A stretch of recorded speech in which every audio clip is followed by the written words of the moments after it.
Hey everybody, it's Austin here, and today I want to give you guys a quick tip about torque spec and why torque spec matters. So, first things first, I've got the necessary tools if you're going to be doing anything with torque specs, and that is your service manual, which tells you all of your torque specs for pretty much every bolt and nut on the quad. I've also got a torque wrench. Now, I have a digital torque wrench, and that's because sometimes you have to go down into these really low numbers like you see here.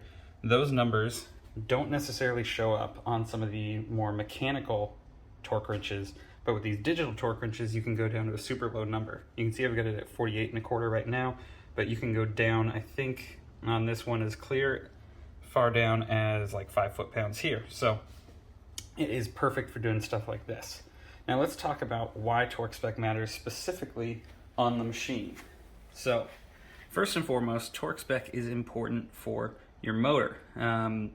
A lot of people think of torque spec as sort of something that's going to stop you from, say, stripping out a bolt, and that's true, but also there's really specific things like your head bolts.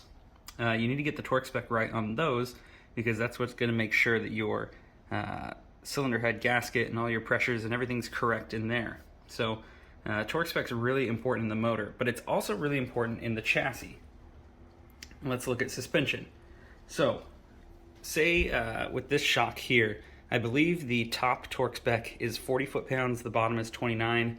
I might have that backwards, but in any case, the important thing is, one, you need to torque the nut, not the actual screw head that is specified in the manual.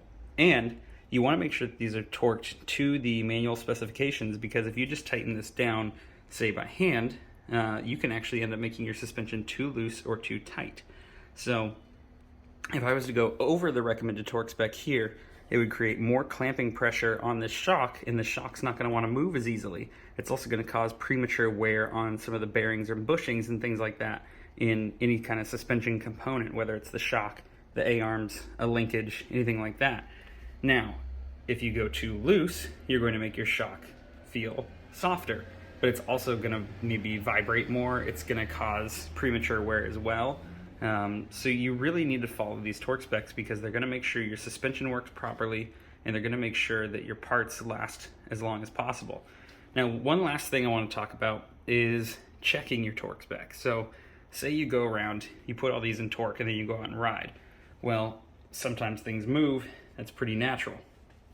What you can do is you can actually take a Sharpie and draw a line on the bolt here, draw it across to the nut, and then if that line moves on the nut, then you know that your fastener is no longer in torque, or sorry, no longer in spec.